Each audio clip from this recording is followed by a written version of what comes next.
My name is Evelyn. I am 61 years old, and until a few nights ago, I believed I had found peace in the later years of my life.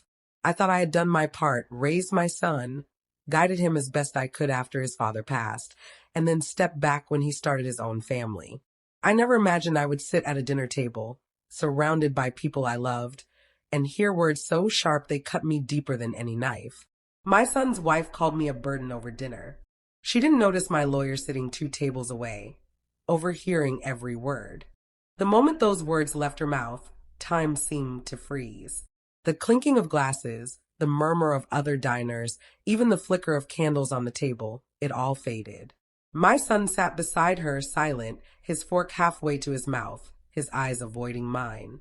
I felt heat rush through my face, not from anger at first, but from shame. A burden, a weight, something to be carried, not cherished. What none of them knew, what she didn't know, was that the man seated just 2 tables behind us, quietly sipping his wine, was my lawyer, Mr. Grant. He had been advising me for months on matters I had kept private, even from my son. And he had heard every syllable that spilled from her lips. I looked at her, my daughter-in-law, her painted smile, the way she held her wine glass like she was queen of the room. I wanted to ask her why. Why say that? Why humiliate me? But my throat locked. Instead, I pushed my chair back slowly, the sound of wood scraping against the tiled floor louder than the storm roaring inside me. Everyone turned their eyes to me. My hands trembled on the table edge. I thought of speaking, of defending myself, but I didn't. Not yet, because I knew something they didn't. And that was the moment everything began to unravel. But before I tell you what happened after that night, you need to understand how we got there. I was born in the early 60s, back when small towns still felt safe, and neighbors still knocked on your door with warm pie just to check if you were doing all right. My childhood was ordinary but happy. My parents were simple people, hardworking, kind, and always ready to help anyone in need. That's where I got it from, I suppose. The belief that kindness was a duty, not a choice. I met my husband, Daniel, when I was 19. He was a tall, quiet man with a smile that made me feel safe. We married young, maybe too young by today's standards, but back then it felt right. We built a life together. We didn't have much money, but we had love, and that was enough. Our son, David, was born 3 years later, and from the moment I held him in my arms, I knew my life's purpose was to protect him, to give him everything I never had. Life wasn't always easy. Daniel worked long hours, sometimes 2 jobs, and I picked up part-time work whenever I could. But we managed. We laughed a lot. We dreamed of growing old together, sitting on a porch swing, watching the sun set. But fate had different plans. Daniel was taken from me too soon, an accident at the factory where he worked. One phone call, and the life I thought was safe crumbled to dust. David was only 15 when his father died. Too young to lose a dad, too old to forget it. I became both mother and father overnight. I promised myself I would never let him feel the weight of my struggles, so I carried them alone. I skipped meals sometimes so he could eat more. I worked double shifts so he could have new shoes for school. I gave and gave because that is what love demands. Years passed, and David grew into a man I was proud of. He was smart, ambitious, and kind, or at least he used to be. He graduated college, got a good job, and then one day he introduced me to her. Claire, my future daughter-in-law. The first time we met, she was all smiles and politeness. She held my hand warmly and called me Mom right away. It touched me deeply. I thought, finally, my son has someone who will care for him as much as I always have. But small cracks began to show, cracks only I seemed to notice. She was sweet in public, but cold when we were alone. Her compliments carried sharp edges. "Oh, you cook well for someone your age," she once said with a laugh. Or, "Don't worry, I'll take care of David now. You can rest." Always with a smile, always sounding kind, but the meaning was clear. I was no longer needed. I tried to ignore it. I told myself it was my imagination, that she was adjusting and I was just sensitive. For David's sake, I stayed quiet. I swallowed my pride. I smiled when she looked at me with pity disguised as politeness. I endured because I loved my son. When I moved into a smaller apartment after retiring, David suggested, no, insisted that I spend more time with them. You shouldn't be alone so much, Mom, he said. And though I hesitated, I accepted. I thought maybe Claire and I could bond if I was around more. Maybe she would see me not as an intruder, but as family. But the more time I spent near them, the more I realized how wrong I had been. One evening, Claire forgot to invite me to a family barbecue, and I only found out when I saw photos on social media the next day.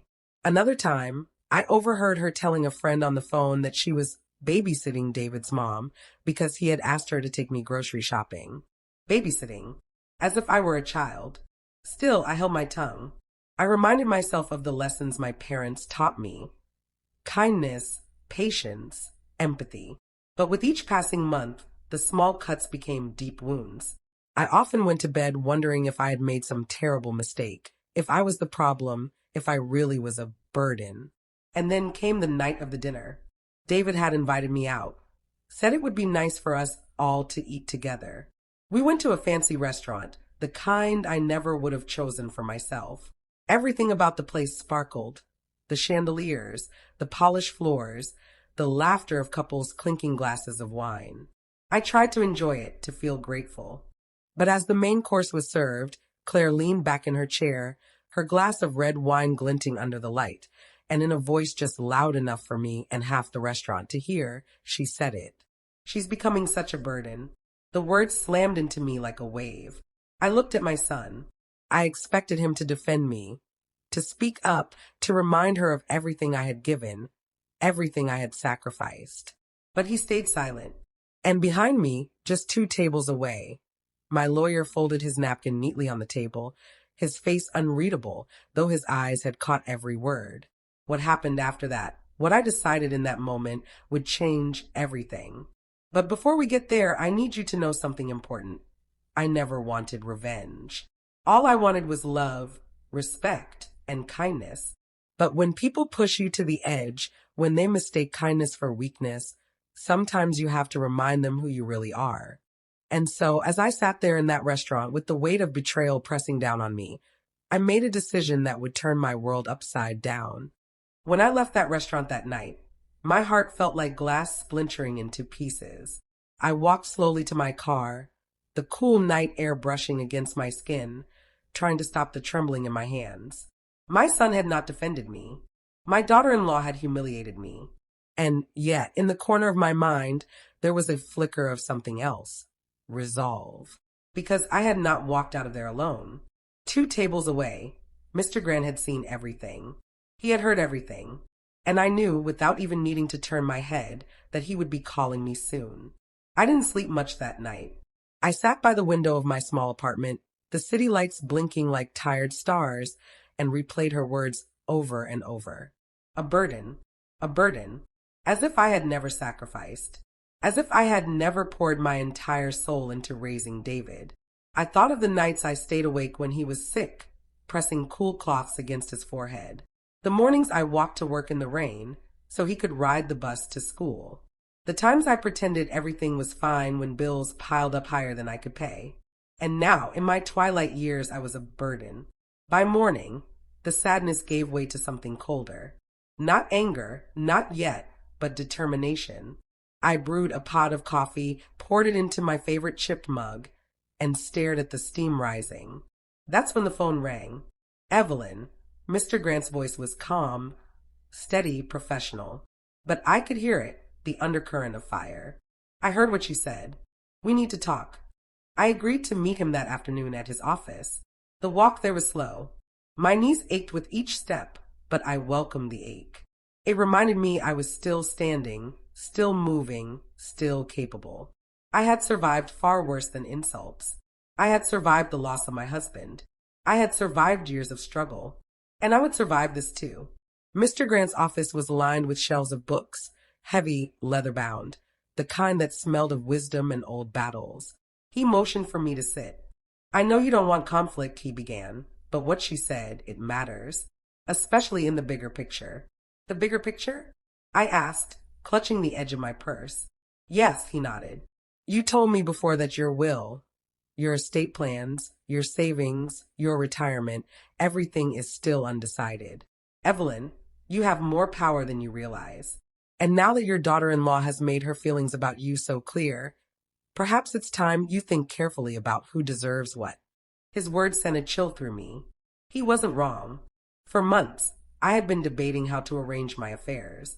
David was my only child, and naturally I had planned to leave him everything. But now things weren't so simple. I don't want revenge, I whispered, though even as I said it, a tiny ember of something darker sparked inside me. I know, Mr. Grant said kindly, but sometimes justice looks like revenge to those who mistreated us. The choice will be yours. I left his office more conflicted than ever. On one hand, my heart still longed for family, for love, for the closeness I once dreamed of. On the other hand, I couldn't ignore the truth anymore. Claire saw me as nothing but an obstacle, a weight on their lives. And David, my own flesh and blood, hadn't said a word to stop her. That evening, David called. His voice was casual, as if nothing had happened. Mom, Claire feels bad about what she said. She didn't mean it. My throat tightened. She didn't mean it? She looked me in the eye, David. She was tired. She had a little too much wine. Don't take it so seriously, okay? You know how she gets. I sat in silence, my hand gripping the phone so tight my knuckles turned white. Not once did he say, I'm sorry, Mom. You're not a burden. Not once. After we hung up, I sat alone at my kitchen table, staring at the walls. For the first time in my life, I felt something I had never allowed myself to feel toward my son. Resentment. Still, I tried to soften my heart. The next weekend, when they invited me over for Sunday dinner, I went. I told myself I would give her another chance. I told myself I would not let bitterness win. The house smelled of roast chicken and garlic when I arrived. Claire greeted me at the door with her usual bright smile, and for a moment, I almost believed it. Almost. We sat down to eat, and things seemed normal at first. She asked about my health. David told a story from work, and I laughed. Genuinely laughed for the first time in weeks. Maybe, just maybe, things could heal. But halfway through dinner, as I reached for the gravy, Claire leaned closer to David and whispered, not quite soft enough for me to miss. She really does need to start thinking about moving into assisted living. She can't handle herself anymore. My fork clattered against the plate. The room went silent. This time, she didn't even bother to hide it behind a smile. The silence at that dinner table was suffocating. My fork lay on the plate, gravy dripping onto the roast chicken, but I didn't move. I stared at Claire, and she stared right back at me, unflinching. My son shifted uncomfortably in his seat, his eyes darting between us. Claire, I said softly, my voice steady even though my insides were shaking. Did I hear you right? Her smile flickered. For the briefest second, she seemed caught off guard, but then her chin lifted proudly. I'm just saying it might be easier for you, and for us, if you started thinking about it. Assisted living. They'd take care of you. You wouldn't have to worry about anything. Her words oozed with false sweetness, but I heard the truth underneath. You don't belong here anymore. I waited for David to say something. Anything. But he just cleared his throat and muttered, Claire, maybe that's not the time to. Not the time. I interrupted, my voice sharper now. When will be the time, David? After she's packed my bags for me? The air was heavy, thick with tension. I felt a lump form in my throat, but I swallowed it back. I would not cry in front of them. Not tonight. I pushed my chair back, the scrape of wood on tile cutting through the silence. Thank you for dinner, I said, standing tall even though my knees trembled. But I think I'll head home. David rose halfway, as if to follow me, but Claire laid a hand on his arm. He froze, and in that tiny, damning gesture, I saw everything I needed to see. I walked out of their house with my head high, but the moment the door closed behind me, my chest ached so badly I thought I might break. On the bus ride back to my apartment, I sat by the window, the city lights streaking past like blurred tears. Around me, strangers chatted, laughed, lived their lives. I wondered if they could see me, really see me, a woman who had given everything for her family, only to be discarded like old furniture. When I got home, I made myself tea, though I barely touched it. My mind churned like a storm. Part of me wanted to run back to them, to beg, to remind David of everything I had done for him. But another part, the stronger part, was done begging. The next morning, I called Mr. Grant. "Evelyn," he answered, his voice calm as ever. "I was expecting your call." We met at his office again, and this time I didn't hesitate. "You were right," I said, setting my hands firmly on his desk. "It's time I start thinking about the future. My way, not theirs." He nodded, his eyes kind but sharp. "Good. We'll make sure your wishes are respected." And Evelyn, sometimes the best way to teach people empathy is to let them feel the weight of their choices. His words stayed with me. I didn't fully understand what path I was choosing, but I knew one thing. I would no longer let myself be treated as invisible. The following weeks were quieter.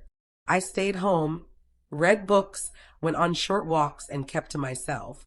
David called occasionally, though his words felt rehearsed, shallow. Claire rarely spoke to me directly. I began to notice how quickly my presence was fading from their lives, like dust brushed off a shelf. And yet, part of me still clung to hope. Perhaps they would realize their mistake. Perhaps an apology would come. Perhaps my son would remember the mother who raised him. But life has a way of breaking hope just when you think it might heal. 2 weeks after that dinner, I received a letter in the mail. At first, I thought it was junk, but when I opened it, my stomach dropped. It was from a retirement facility, a glossy brochure tucked inside, with cheerful photos of smiling seniors in matching cardigans. Across the top, in neat handwriting, was a note. "Mom, Claire and I thought this might be a good option for you. Love, David." My hand shook so badly I nearly dropped the letter. I stared at the photos of strangers playing bingo, eating meals in silent groups, smiling too wide for the camera. Was this what they wanted for me? To ship me off somewhere, out of sight, out of mind? I folded the letter carefully, placed it back in the envelope, and sat in my chair. For a long time, I said nothing, did nothing. The only sound was the clock ticking on the wall, each second a reminder of time slipping away. And then, slowly, a strange calm washed over me. For the first time, I felt no sadness, no confusion, only clarity. I picked up the phone and dialed Mr. Grant. When he answered, I didn't waste time. "It's time," I said. "Let's move forward with the plan." When I told Mr. Grant, "It's time. Let's move forward with the plan," I didn't even know fully what that plan would be. But I knew one thing.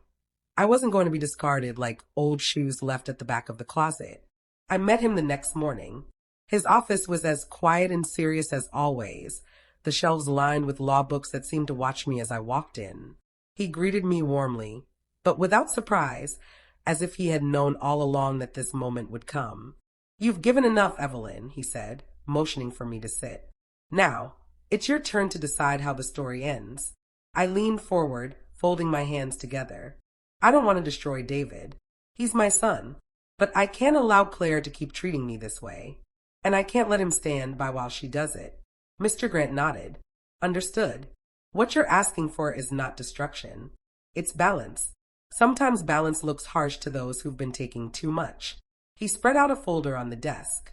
Inside were documents, my will, my savings accounts, my small but valuable assets, my apartment, my late husband's life insurance that I had carefully saved for decades, even some investments I had quietly made over the years.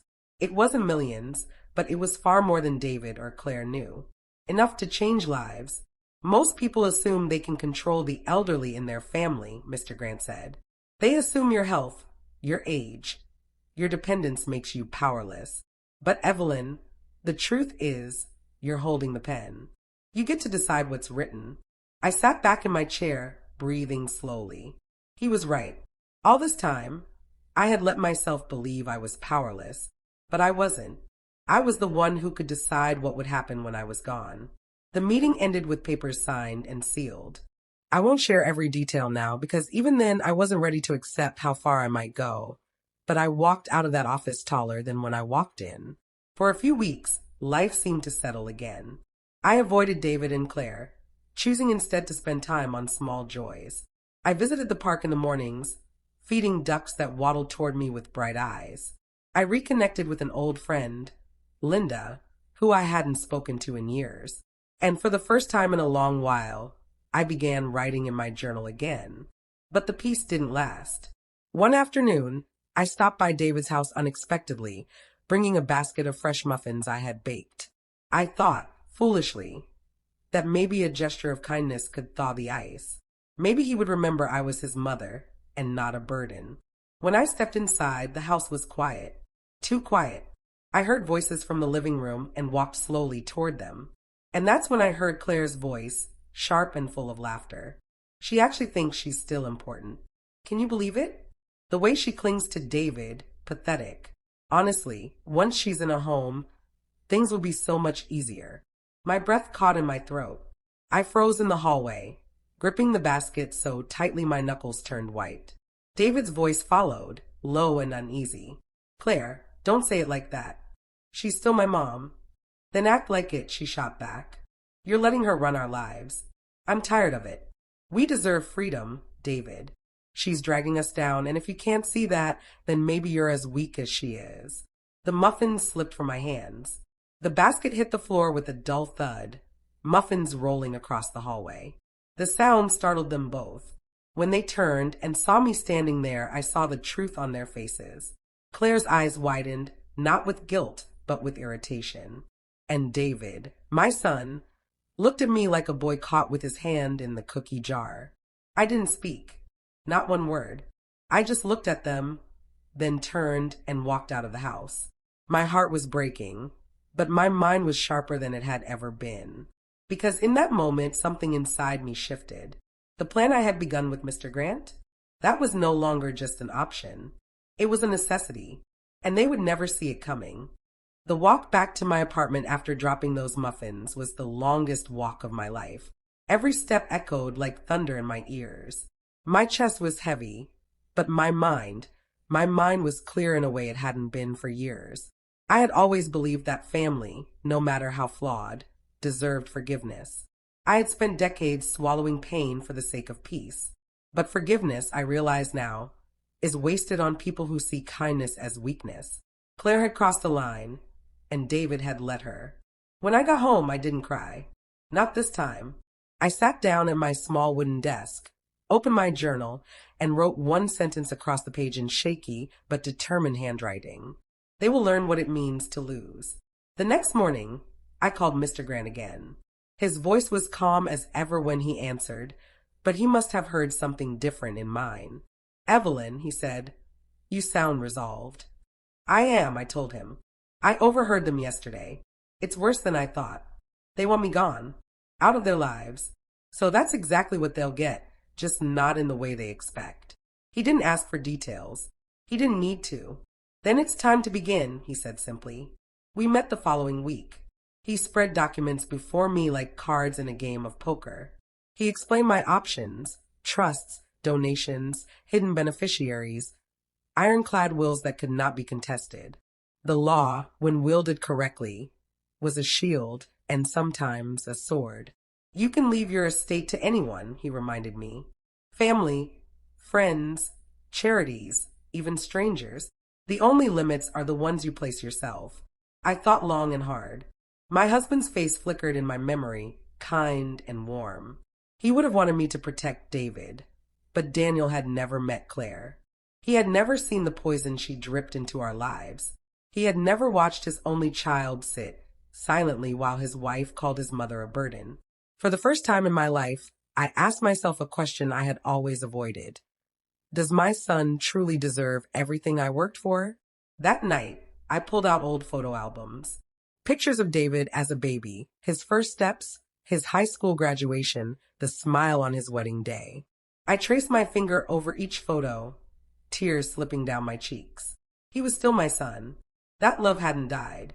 But love alone could no longer excuse betrayal. The calmer days that followed were filled with careful planning. Mr. Grant guided me through each step, making sure every document was airtight. I also started spending more time outside, smiling at neighbors, volunteering twice a week at the local library, even baking pies for the church fundraiser. People began to notice me again, not as a burden, but as a woman with purpose. That alone gave me strength. Still, late at night, when the house was quiet, the ache would return. I missed the boy David used to be. I missed the laughter we once shared. I missed feeling needed, not tolerated. But every time I wavered, I remembered Claire's words. Pathetic. Dragging us down. One Saturday afternoon, I went grocery shopping and nearly bumped into Claire in the store. She was on the phone, her cart filled with expensive wine and imported cheese. She didn't notice me at first, too busy talking into her phone. Yes, I told David already, she said, her voice sharp.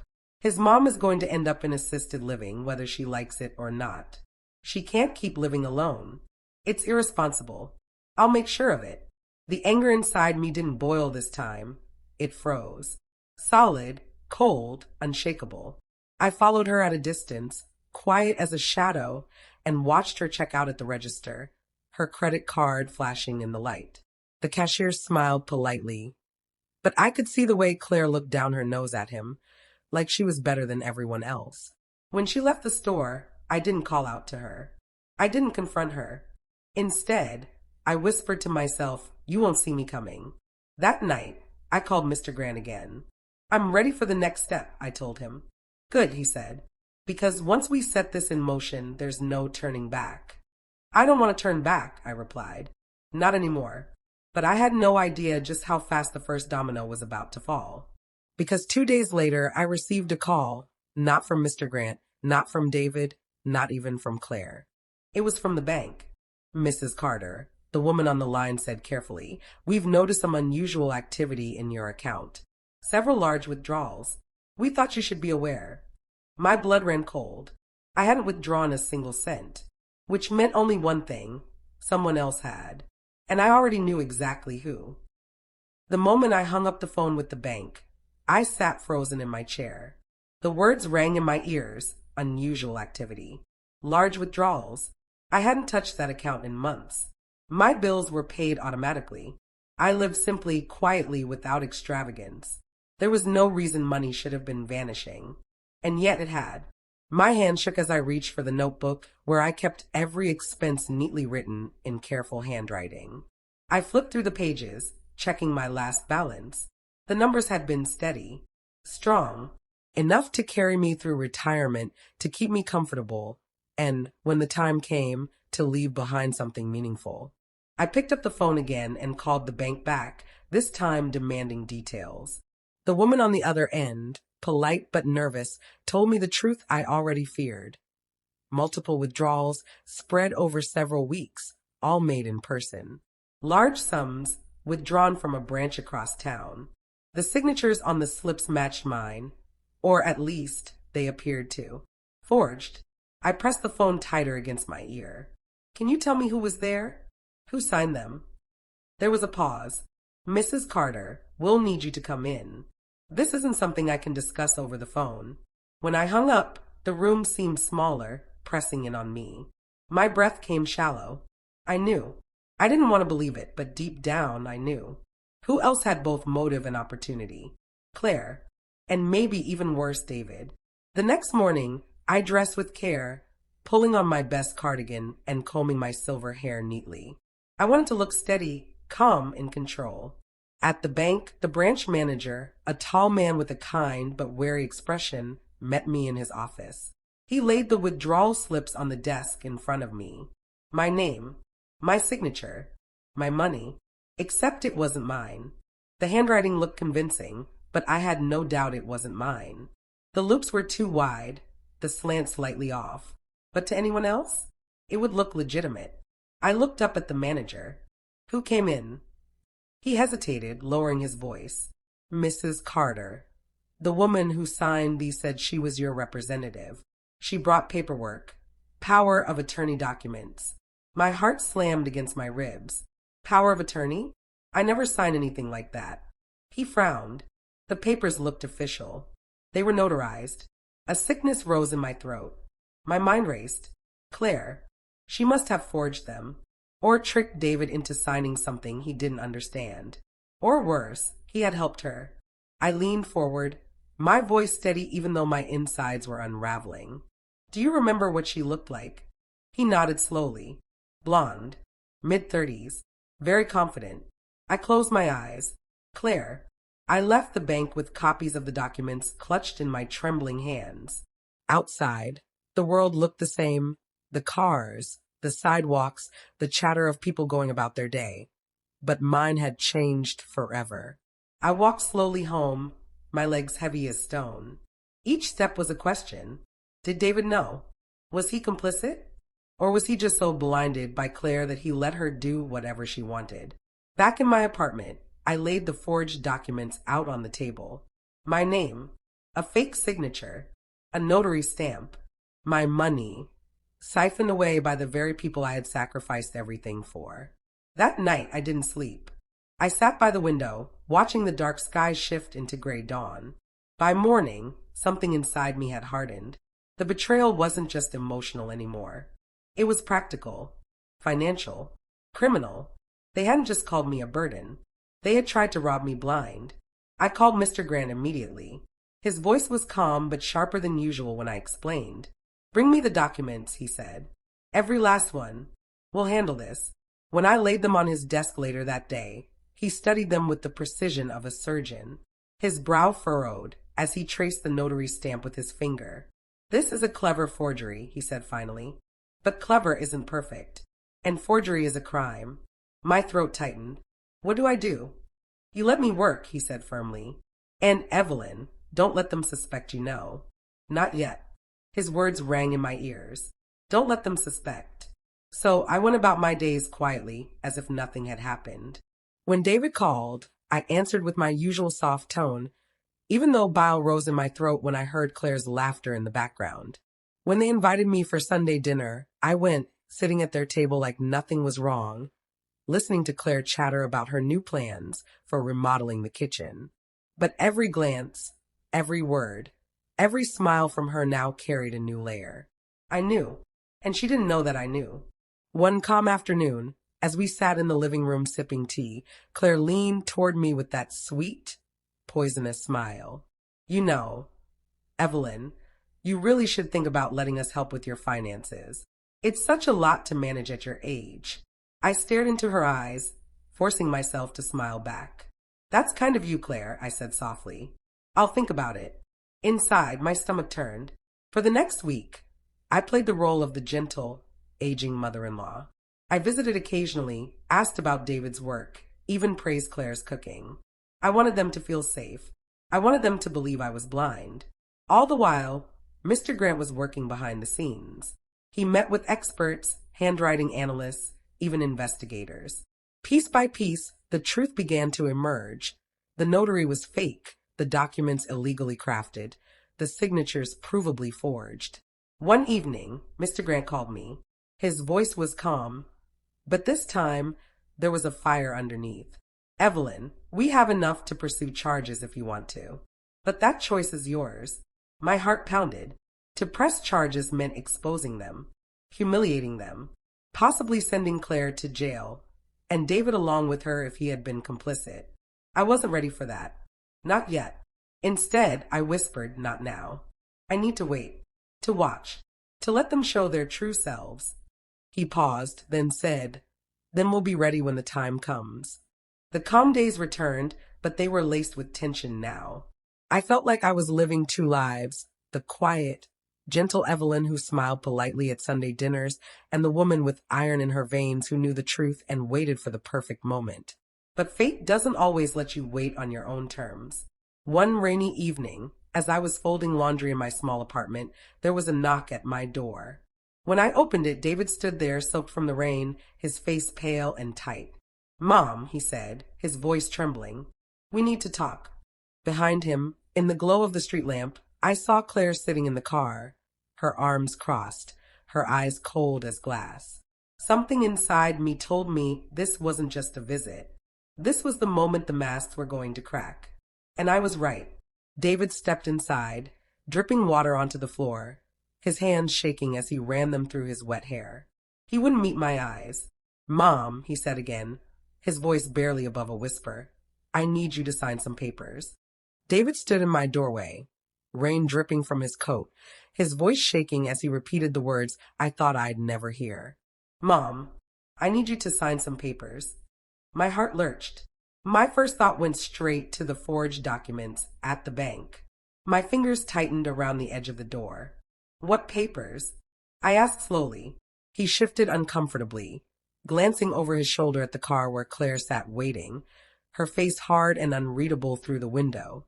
He lowered his voice. It's just power of attorney stuff.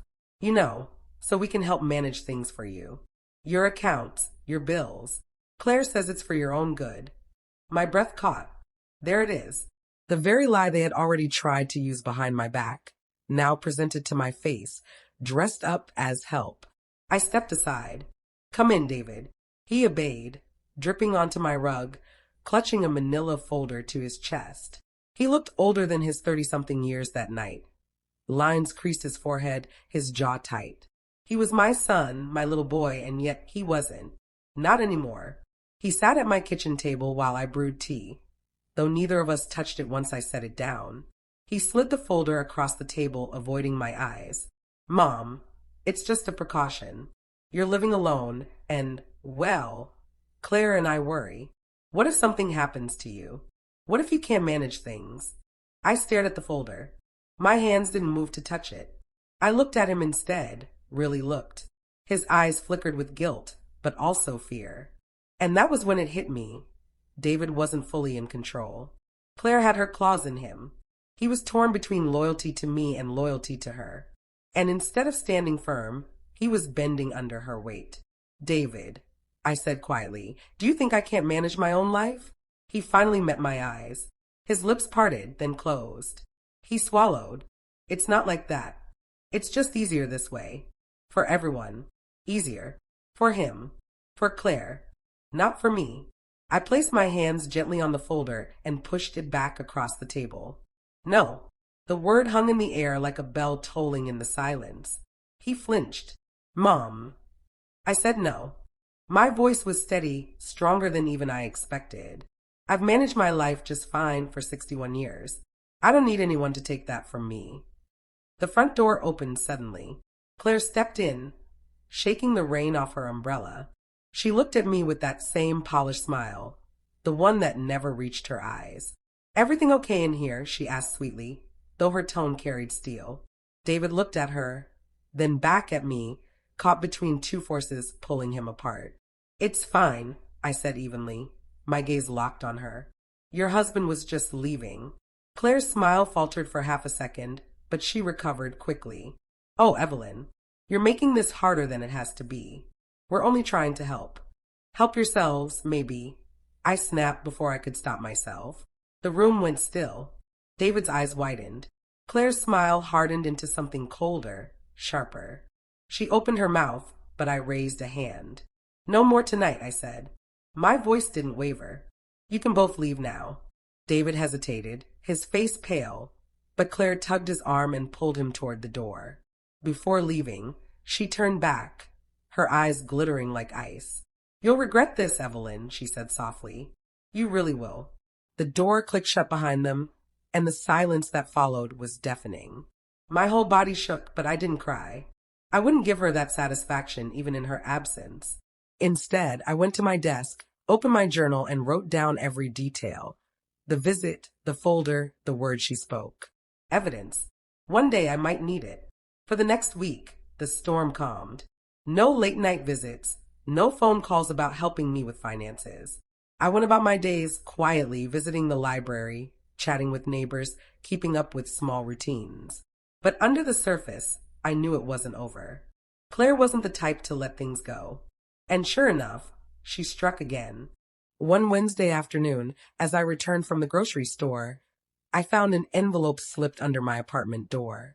No return address, no stamp, hand-delivered. I opened it cautiously. Inside was a single sheet of paper. At the top, in bold letters, notice of termination of lease. My knees nearly gave way. I clutched the doorframe, reading it twice, 3 times.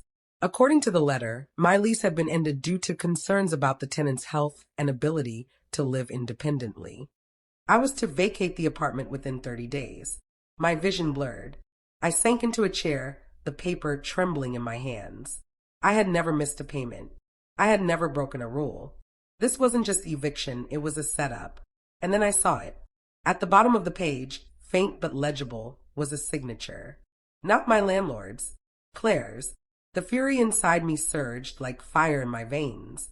She wanted me out of my own home. And that was the moment I knew. This wasn't just betrayal anymore. This was war. The eviction notice lay flat on my kitchen table like a death sentence. My groceries still sat in their bags on the counter, forgotten. I just sat there staring at that forged paper, my heart pounding so hard I thought it might burst. Claire had crossed every line now. She wasn't satisfied with humiliating me at dinner. She wasn't satisfied with calling me a burden. She wasn't satisfied with trying to take my bank accounts or getting me to sign over control of my life.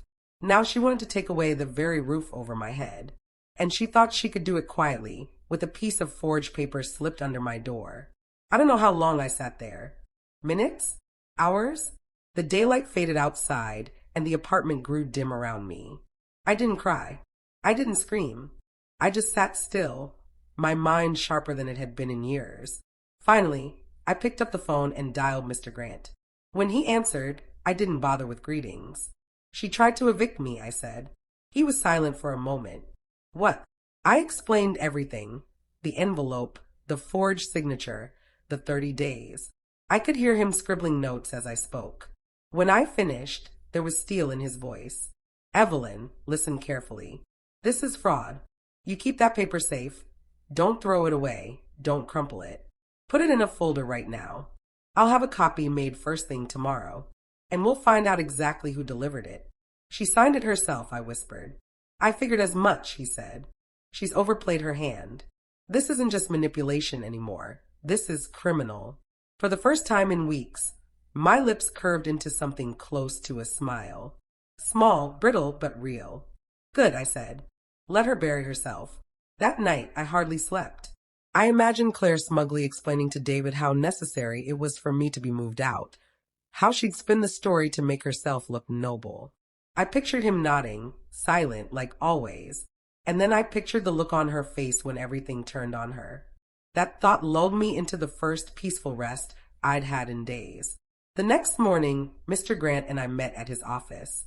He photocopied the forged eviction notice, stamped it with the date, and placed the original into a sealed envelope. Evidence, he said firmly. She thinks she's clever, but every step she takes leaves a trail. From there, we began laying groundwork. He reached out to my actual landlord, who was baffled when he saw the document. I never signed this, the man said, shaking his head. Mrs. Carter, you've always been a model tenant. You're not going anywhere unless you want to. That reassurance alone lifted a weight off my chest, but I didn't tell David or Claire. Not yet. Let them think I was scrambling. Let them think their plan was working. The calmer days that followed became my secret advantage. Outwardly, I lived my normal life. Grocery runs, volunteering, friendly chats with neighbors. Inwardly, I was documenting everything. Every call, every encounter, every suspicious movement. I even started carrying a small notebook in my purse, jotting notes whenever I saw them. I also began to look closer at my son, not with the eyes of a mother who wanted to forgive, but with the eyes of a woman finally seeing the truth. David wasn't innocent. He was complicit. He might not have forged signatures, but he allowed Claire to run unchecked. He allowed her to poison our family. And he kept choosing silence over decency. One Sunday, I saw him at church. He approached me awkwardly after the service, hands in his pockets, eyes darting. Hey, Mom, he said softly. David, I replied. He hesitated. Claire said, maybe you should start looking at assisted living. She thinks. I cut him off, my voice sharp. Do you think that, David? He blinked. I don't know. I just want what's best. No, I said, stepping closer, my voice low so others wouldn't hear. You want what's easiest. There's a difference. His mouth opened, but no words came out. For once, he looked ashamed. He shuffled his feet and mumbled something about needing to go, then left. That was a low moment for me. Seeing my own son so broken, so dominated, cut deeper than any of Claire's venom. Part of me wanted to take his face in my hands and shake him awake. But another part of me knew if he wanted to stand tall, he had to do it himself. Days later, As I sat by my window knitting, I spotted Claire walking down the street, her phone pressed to her ear. I couldn't hear her words, but I could see her laughter, the toss of her hair, the self-satisfaction radiating off her.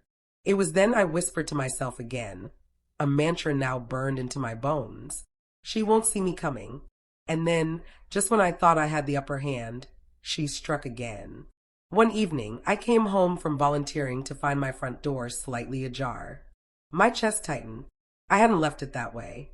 I pushed it open slowly. Inside, the living room looked untouched. My books still sat neatly on the shelves, the Afghan folded on the couch. But when I went to my bedroom, I froze. My drawers had been rifled through. Clothes tossed. Jewelry boxes open. My desk papers shuffled.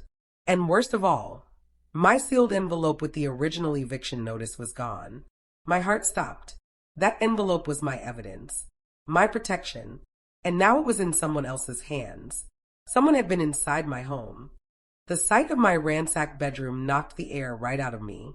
My knees trembled, and I had to steady myself against the doorframe. The drawers, the scattered clothes, the open jewelry box. It was all bad enough. But that missing envelope, the one holding the original eviction notice, that was like someone had yanked the ground out from under me. I stood frozen for a long moment, my ears ringing. Every little sound, the hum of the fridge, a car passing outside, felt magnified. Was someone still here? Was I being watched? My eyes darted to the closet, the corners, the window. Empty. Finally, I forced myself to move. I grabbed my phone and dialed Mr. Grant. "They broke in," I whispered when he answered. "What?" "Evelyn, slow down. Who broke in?" "I don't know," I said, pacing, my voice shaky. "But they were here. They went through everything. And the envelope, the eviction notice, it's gone." I heard silence on the other end, then a sharp inhale. "That's not possible. I had the copy in my files, but the original." "It's gone," I cut in. "I kept it hidden in my desk, and now it's not there." His voice turned steely. "Lock your doors. I'll be there in 20 minutes." The next hour felt like years. I sat rigidly in my chair, a heavy flashlight clutched in my hand, listening for any sound outside. By the time Mr. Grant arrived, I was shaking so hard that I nearly dropped the light. He walked through the apartment slowly, his eyes sharp. He examined the bedroom, the drawers, the empty spot where the envelope had been. Then he turned to me. "They wanted you scared," he said, "and they wanted that paper gone. But don't panic, Evelyn. We still have the copy. What they don't realize is that the copy is just as good in court." Relief washed over me for a moment. Then anger surged. "So what now?" "Now," he said calmly, "we treat this like what it is, a crime. I'll file a report. But in the meantime, you do exactly what you've been doing. You live your life. You act untouched. And you let them think they've won." I nodded, though my chest still tightened every time I looked at the overturned jewelry box. The violation was personal. Someone had been in my home. Someone had gone through my life with greedy hands. But I refused to let fear eat me alive. That week, I kept my head down and followed Mr. Grant's advice. I still went volunteering. I still chatted with neighbors. On the outside, I looked like the same Evelyn as always. But on the inside, I was sharpening, hardening. One evening, as I was leaving the library, an older woman stopped me. Her name was Ruth, a retired teacher who'd seen me helping the children's reading group. "You're such a light, Evelyn," she said warmly. "The way those kids look at you, it's like you're their grandma too." Her words nearly broke me. For weeks, I'd been drowning in betrayal and bitterness.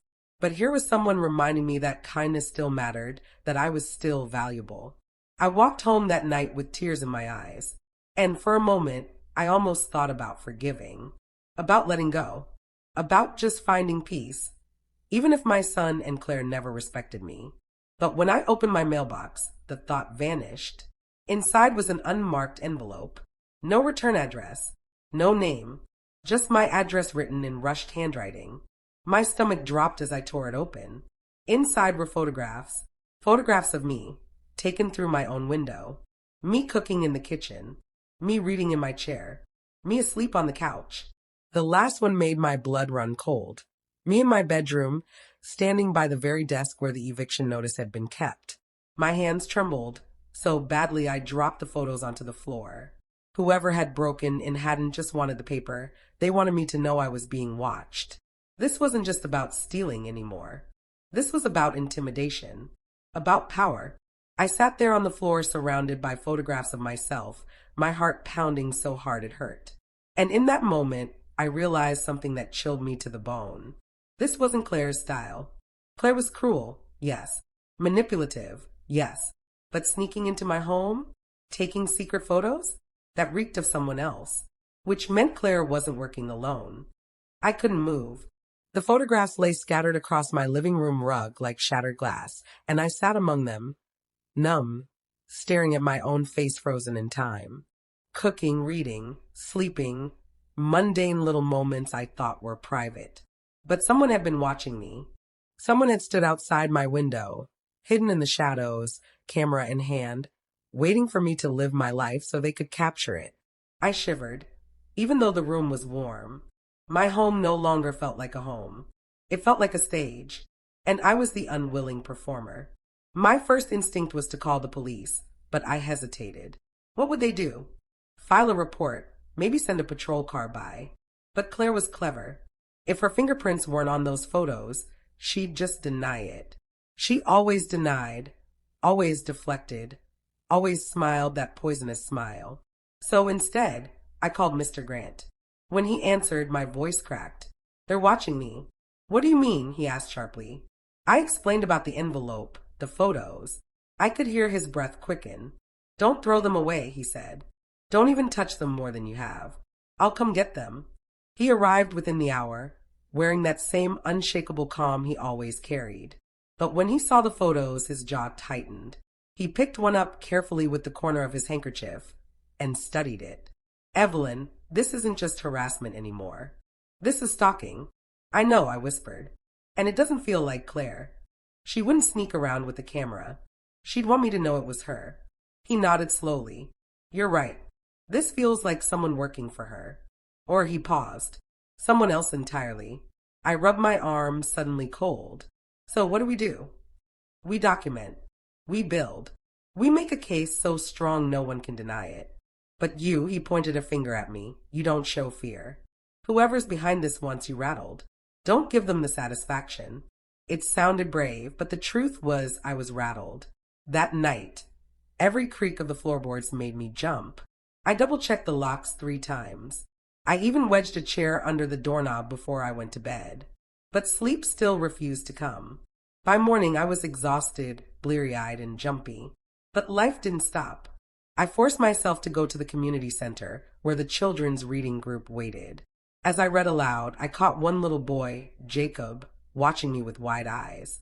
When I finished the story, he tugged at my sleeve. Miss Evelyn, he whispered, why do you look sad? The question pierced me. I blinked back tears and bent down so I was level with him. Sometimes grown-ups have heavy hearts, I said softly. But you helped make mine lighter today. He smiled, then leaned in and hugged me. And in that moment, I realized something important. Claire could call me a burden. Strangers could sneak photos through my windows. But to Jacob, I was something good. Something kind. Something worth hugging. That thought steadied me more than anything Mr. Grant had said. Still, when I returned home that evening, the dread settled over me again. The air in the apartment felt different now, like it wasn't mine anymore, like it belonged to whoever had invaded it. I poured myself tea and sat in my armchair, forcing myself to breathe deeply to find calm. I told myself Mr. Grant would handle it, that justice was coming. But then came the sound, a faint click, from my back door. My blood turned to ice. I set my teacup down slowly, my ears straining. There it was again, metal against metal, someone trying to work the lock. My pulse roared in my ears as I crept to the kitchen, every step careful, silent. I grabbed the heavy cast-iron skillet from the stove, gripping it tight. The doorknob turned, slowly, deliberately, and then the door eased open. A shadow slipped inside.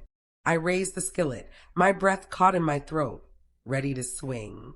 The figure stepped into the light, and I froze. It wasn't Claire. It wasn't David. It was someone I recognized. Someone I never would have expected to see sneaking into my home at night. The skillet trembled in my hands as the figure stepped fully into my kitchen. My heart hammered against my ribs. When the light hit his face, my grip loosened in disbelief. "Eric?" I whispered. My daughter's ex-husband froze like a thief caught red-handed. His eyes darted to the skillet, then back to me. "Evelyn," he said quickly, holding up his hands. "Please don't hit me. I can explain." Explain? How could he possibly explain breaking into my house at night, after someone had already ransacked my bedroom and left photographs of me like trophies? "You have 5 seconds," I hissed, my voice shaking with both rage and fear. "Why are you here?" He licked his lips nervously. "It's not what you think. I wasn't here to hurt you. I came to warn you." "Warn me?" I almost laughed, the sound bitter. "You break into my home in the dead of night to warn me? You think I'm that naive?" He shook his head. "No, you don't understand. They're watching you. Claire, David, they've got people doing things, Evelyn. Dangerous people." Something in his eyes made my stomach twist. He wasn't lying. He looked genuinely terrified. I lowered the skillet slightly, but didn't put it down. "And you know this how?" "Because I was one of them," he said, his voice cracking. "Claire paid me. After the divorce, I was broke, angry, bitter. She offered me money to keep tabs on you, take photos, pass along information." My knees nearly buckled. The photographs, the missing envelope, the shadow outside my window. It had been him. "You disgust me," I spat. "I know," he said quickly, his hands trembling. "I know. I hated myself for it. That's why I'm here now. I can't keep doing it. Evelyn, they're planning something worse. Claire's not satisfied with scaring you. She wants to ruin you completely." The room tilted around me. I thought betrayal had already carved me hollow. But this was another cut, another wound. My daughter's ex-husband sneaking around my life like a vulture, feeding Claire pieces of me for cash. And yet, the desperation in his voice gave me pause. He wasn't gloating. He wasn't smug. He was broken. "What are they planning?" I demanded. He swallowed hard. "Something about money. Papers. They kept saying if you didn't back down, they'd make sure you were finished. Completely. Not just the eviction, something bigger." I studied him closely, my mind racing. Was he telling the truth? Or was this another manipulation? Finally, I stepped back and pointed toward the door with the skillet. "Get out. Evelyn, please. Get out." He hesitated, then lowered his eyes and slipped back through the door into the night. I slammed it shut, locked it, and shoved the chair under the handle again. Then I collapsed onto the kitchen floor, my chest heaving. Eric. It had been Eric all along. The photographs, the missing envelope, pieces of the puzzle snapped into place. But his warning left more questions than answers. What was Claire planning? What bigger thing was coming? The next morning, I told Mr. Grant everything. He listened quietly, his face unreadable. When I finished, he leaned back in his chair. "If Eric's telling the truth, then this isn't just family drama anymore. This is calculated, premeditated. And if Claire's pulling strings, we need to be 2 steps ahead." I rubbed my temples. "I don't know how much more I can take." He gave me a gentle smile. "Evelyn, you've taken more already than most people could survive. And you're still standing. That's not weakness, that's strength." His words comforted me more than I cared to admit. For a moment, I let myself imagine an ending where this nightmare was over, where justice had been served and I could finally breathe. That afternoon, I even allowed myself something normal. I baked a pie and brought it to Ruth, the retired teacher who had been so kind to me at the community center. She welcomed me with a hug and insisted I stay for tea. We sat in her cozy living room, sunlight streaming through lace curtains, and for the first time in weeks, I laughed. Real, genuine laughter. But when I returned home that evening, my front door was ajar. I froze on the sidewalk, pie container still in my hand. I knew I had locked it. I always locked it. Slowly, I stepped inside. Everything looked normal at first. No overturned furniture, no ransacked drawers. But when I walked into the kitchen, my blood went cold. Sitting neatly on the table was a single sheet of paper. In bold, typed letters, it read, Stop fighting, or next time IT won't just be photos. The paper on my kitchen table sat like a snake coiled to strike. My hand shook as I picked it up, the typed words searing into my eyes again and again. Stop fighting, or next time IT won't just be photos. This wasn't just a game anymore. It wasn't petty cruelty. This was a threat against my life. For the first time since this nightmare began, I truly considered packing a suitcase, walking out and disappearing. Leave the house, the neighborhood, maybe even the state. Start over somewhere far away, where no one knew me, where Claire and David's venom couldn't reach. But then I thought of Jacob, the little boy at the reading group who hugged me. I thought of Ruth and her kind words. I thought of every friend who had once leaned on me for comfort, every student I had encouraged, every neighbor I had helped. If I ran now, what would that say? That they were right, that I was weak, a burden, someone to be tossed aside. No, I wouldn't give them that. I grabbed my coat and the threatening note, and I went straight to Mr. Grant's office. He read the paper twice, his brow furrowing deeper with each line. Then he leaned back in his chair and let out a long breath. They're escalating, he said. This is intimidation.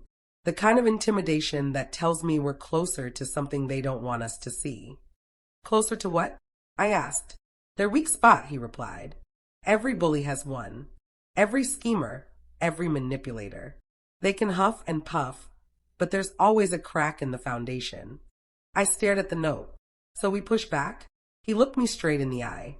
We fight back. For the next 2 hours, we crafted a plan. Not a wild, desperate plan, but a careful, deliberate one. Step 1, document everything. Every note, every photo, every late night sound. Build a trail no one could deny. Step 2, draw them out. If Claire and David thought I was giving up, they'd relax. They'd get sloppy. That's when we'd catch them. Step 3, protect myself. Mr. Grant arranged for a security system to be installed, cameras, locks, alarms. And he promised me he had contacts at the police department who would take me seriously. For the first time in weeks, I didn't feel like prey. I felt like someone standing back up after being knocked down. That night, as I lay in bed, I thought about what Mr. Grant had said. Every bully has a weak spot. Claire's weak spot had always been her pride. She thrived on control, on making others bend to her will. If I refused to break, she'd eventually break herself. The thought gave me courage. The following days were strangely calm. Almost too calm. No notes. No intrusions. No shadows lurking by my window. The new security system blinked silently, recording everything, but no one came. For a brief moment, I allowed myself to breathe again. I went to the community center and read to the children. I baked bread and delivered it to Ruth. I even took a long walk by the river, letting the cold air clear my mind. It felt like life, my life, was slowly seeping back in. But the calm didn't last. One evening, I returned home from the grocery store and noticed something odd. A small, red sticker had been placed on my mailbox. I frowned, peeled it off, and thought nothing of it, until I opened my front door. On my hallway floor lay another envelope. I froze, groceries slipping from my arms. My breath came fast as I picked it up. Inside was a single photograph. Not of me this time. Of Mr. Grant. He was walking out of his office, papers tucked under his arm, completely unaware the camera was on him. And beneath the photo, scrawled in ink, "Helping you won't save him." The photo slipped from my hands and fluttered to the floor. My heart sank as if a stone had been dropped into it. Not me this time. Not my home. Not my life. Mr. Grant. The man who had stood by me when no one else would. The man who called me strong when I felt like nothing but dust. Helping you won't save him. The words burned hotter than the letters Claire and David had aimed at me. Because this wasn't just about destroying me anymore. They were aiming at the one person I trusted. The one man willing to risk his own reputation to fight for me. I picked up the photo with trembling fingers and pressed it to my chest. My instinct screamed to protect him. But how? He was sharper than me, quicker, better prepared. Yet what good was any of that if they decided to corner him in a dark parking lot, the way they had cornered me with words and shadows? That night I couldn't sleep. I paced the house, listening to every creak, every groan, certain that danger lurked in every corner. By morning, I drove straight to Mr. Grant's office. He greeted me with his usual calm smile, but when I placed the photo and the note on his desk, the color drained from his face. Evelyn, he exhaled slowly, holding the paper as though it were poison. I can't let this happen, I said, my voice breaking. If staying silent means you're safe, then maybe I should back down. His head snapped up. No, listen to me, I pleaded. This isn't just about me anymore. They're dragging you into it. And I won't have someone else suffer because of my fight. He leaned forward, his voice steady, commanding. Evelyn, don't you dare let them win like that. Do you think Claire and David will stop if you back down? Do you think they'll simply let you live in peace? No. Bullies like them don't retreat when you surrender.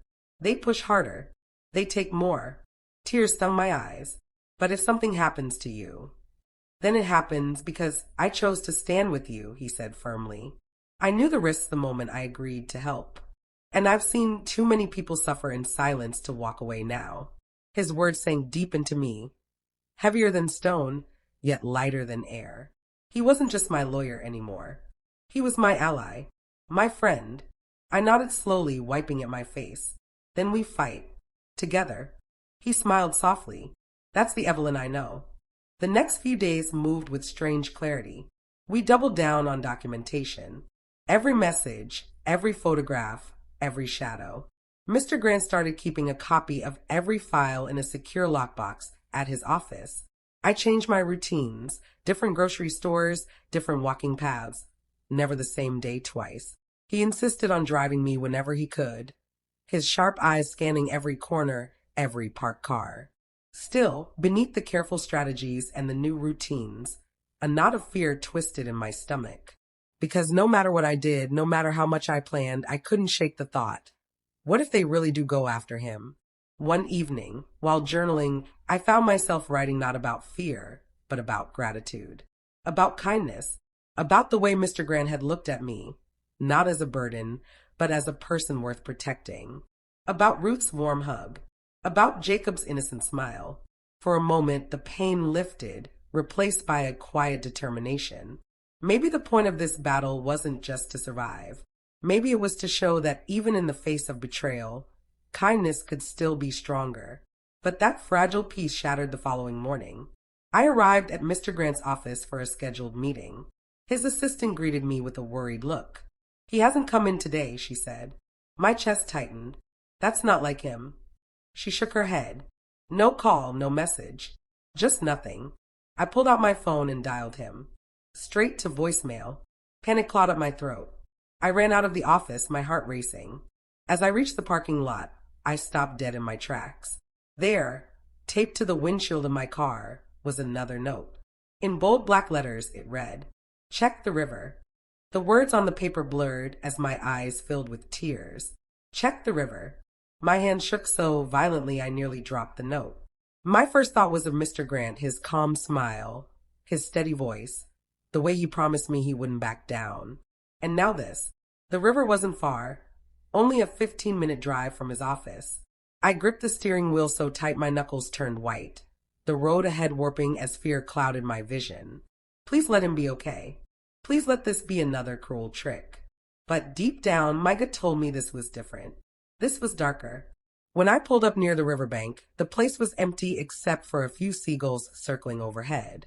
The water churned quietly, reflecting the gray sky above. I parked the car and stepped out, clutching the note like it was a lifeline. Every step toward the water felt heavier than the last. At first, I saw nothing unusual. Just rocks, driftwood, the slow lap of water against the shore. But then, half buried under a cluster of wet leaves, I spotted something. A leather briefcase. My heart dropped. I rushed forward, pulling it free from the mud. The initials JG gleamed faintly on the corner. Mr. Grant's briefcase. I collapsed to my knees, my chest heaving. I flipped it open, but the inside was soaked, papers ruined, smeared beyond recognition. No, no, no, I whispered, clutching the ruined contents. And then I saw it. Pinned beneath the briefcase, weighed down by a smooth river stone, was another photograph. This time it wasn't me. It wasn't even Mr. Grant walking outside his office. It was him lying on the ground, his arms sprawled, his face pale, his eyes closed. The photo had been taken from above, as if someone was standing over him. Beneath it, in the same scrawled handwriting, the message read, "You're next." A scream tore out of me before I could stop it. The river carried my voice away, a hollow echo in the cold air. For a long time, I couldn't move. I couldn't think. I just knelt there in the mud, staring at the photo until the edges blurred. Had they killed him? Or was this another twisted game? I stumbled back to my car, clutching the briefcase and the photograph. My mind spun in 1,000 directions. Call the police. Call Ruth. Run. Hide. Fight. But when I sat in the driver's seat, staring at the broken leather and soaked papers, a strange calm washed over me. If they wanted me scared, they had succeeded. But fear alone wouldn't save me. I remembered something Mr. Grant had said. Every bully has a weak spot. Claire's weak spot was her pride. David's was his greed. Eric's, his desperation to prove himself useful. And whoever had done this, whoever was behind this photo, had just revealed theirs. They wanted me to know. They wanted me to see the briefcase, the photo, the threat. They wanted me to crumble. But I wouldn't. Not now. Not after everything. I drove home in silence, my grip steady, my eyes sharp. By the time I pulled into the driveway, my mind had already shifted from despair to something colder, something sharper. Revenge. If they thought they could scare me into silence, they had just made the biggest mistake of their lives. I entered my house, placed the soaked briefcase on the table, and spread out the ruined papers to dry. I took photos of everything, the briefcase, the mud, the water damage, the threatening note. Then I sat down at my kitchen counter, staring at the photo of Mr. Grant. For a brief, painful moment, I allowed myself to cry. Not the loud sobs of despair, but quiet tears of grief for a man who had believed in me, stood with me, fought for me. But when the tears dried, what was left inside me was not sorrow. It was fire. And just as I gathered my breath, ready to plan my next step, the phone rang. I jumped, my heart racing. I grabbed it, half expecting to hear static or silence on the other end. But it wasn't silence. It was a voice I knew all too well. Claire. Her words were slow, deliberate, dripping with venom. "Evelyn, darling," she said softly, "I warned you.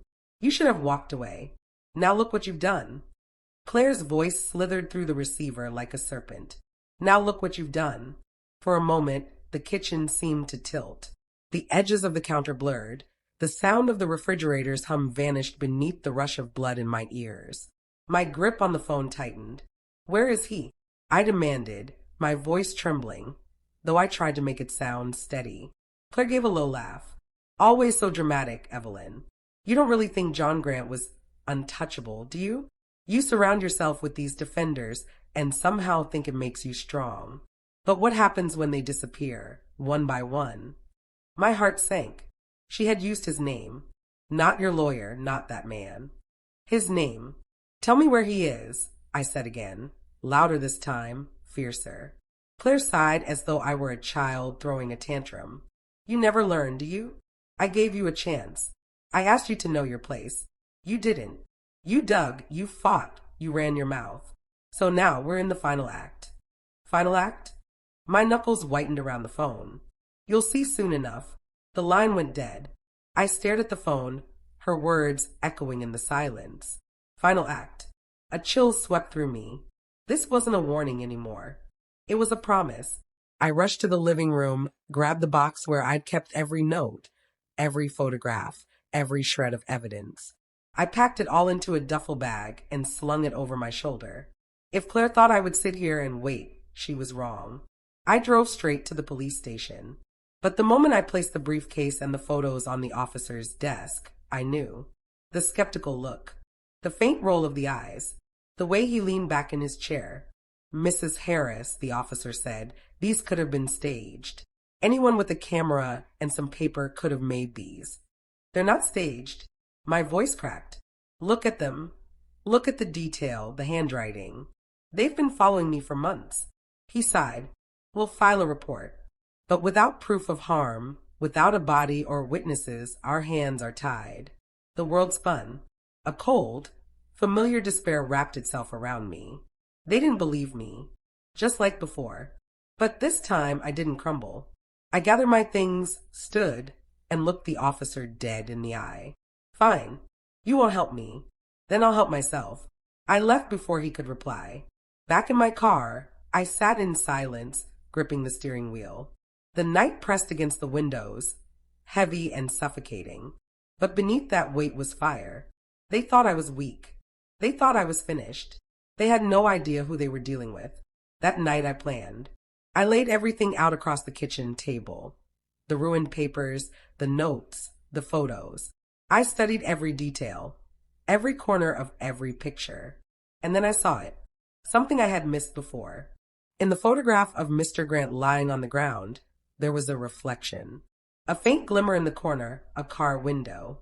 Zoomed in, it was blurry, but the shape of the license plate was visible enough. My heart raced. I pulled out my magnifying glass, adjusted the light, and squinted. 2 letters stood out clearly. C and R. Claire. I didn't need the rest. I knew. The photo hadn't just been a threat. It was evidence, and it was sloppy. I didn't sleep.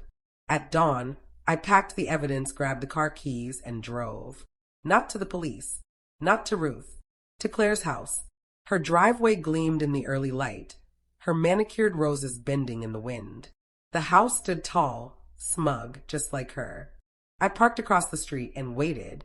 Minutes felt like hours. Finally, the front door opened. Claire stepped out, dressed in silk, sunglasses perched on her head, coffee in hand. She looked like any other wealthy suburban wife starting her day. But I knew better. I stepped out of the car. Her eyes flickered, surprise flashing across her face before morphing into disdain. Evelyn, what are you doing here? I walked forward, steady, deliberate. You know exactly why I'm here. She smirked. Still clinging to your little conspiracy theories? How sad. I stopped a few feet from her, pulled the photo from my bag, and held it up. Explain this. For a split second, something flashed in her eyes. Guilt. Recognition. Then it vanished. Photoshop is a marvelous thing, she said lightly, sipping her coffee. Then why is your car in the reflection? I shot back. The smirk faltered. Her grip on the cup tightened. Got you. You think you're clever, she said, her voice lower now. But you don't understand the game you're playing. No, I said, my voice steady. I understand perfectly. You've been trying to break me. But all you've done is make me stronger. Her eyes narrowed, venomous. You'll regret this. And then, before I could react, the garage door opened. David stepped out. Behind him, my heart stopped, Mr. Grant. Alive. His face was bruised, his shirt torn, but his eyes, sharp, furious, met mine. Evelyn, he shouted. The world erupted. David lunged toward me, but Mr. Grant shoved him aside. Claire screamed, dropping her coffee. I scrambled back as chaos unfolded on the driveway. Run, Mr. Grant shouted. But I didn't. Not this time. I grabbed the duffel bag, yanked out the stack of evidence, and threw it across the driveway. Papers, photos, notes, proof scattered like leaves in the wind. Neighbors' doors opened. Heads turned. And just like that, Claire's perfect little mask cracked. No, she shrieked, scrambling to grab the papers, but it was too late. Mr. Grant held one up, his voice booming. Here's your ringleader. Cameras flashed. Phones recorded. Neighbors whispered. The world was watching now. The police came within minutes. Claire screamed, David raged, but it didn't matter. The evidence was undeniable. The notes, the photos, the reflection of her car. They tried to twist it, to claim innocence, but the more they spoke, the deeper they buried themselves. And Mr. Grant, God bless him, told everything. How they had lured him, beaten him, left him by the river as a warning. How he had crawled out, bruised but alive, and escaped just enough to hide until he found a chance to expose them. The officers looked at me differently this time. No skepticism, no dismissal, respect. As Claire and David were handcuffed and dragged away, Claire turned, her eyes wild. This isn't over, Evelyn. You'll regret this day. But I met her glare with calm, steady eyes. No, Claire, you will. The weeks that followed were a blur of court dates, statements, and recovery. Mr. Grant healed slowly, but his spirit never wavered. Ruth stood by me, her arm around my shoulders, pride shining in her eyes. And Jacob, sweet Jacob, hugged me one afternoon and said, "Grandma, you're the bravest person I know." I cried then, not from pain, but from something warmer. Hope. Because in the end, it wasn't revenge that saved me. It wasn't anger. It was kindness. Ruth's kindness, holding me up when I fell. Mr. Grant's kindness, fighting for me when no one else would. Even my own, the part of me that refused to let cruelty turn me cold. Betrayal had broken me. Heartbreak had crushed me. But kindness and the courage to fight for it had put me back together. And for the first time in a long time, I knew this story wasn't about being a burden. It was about being unbreakable.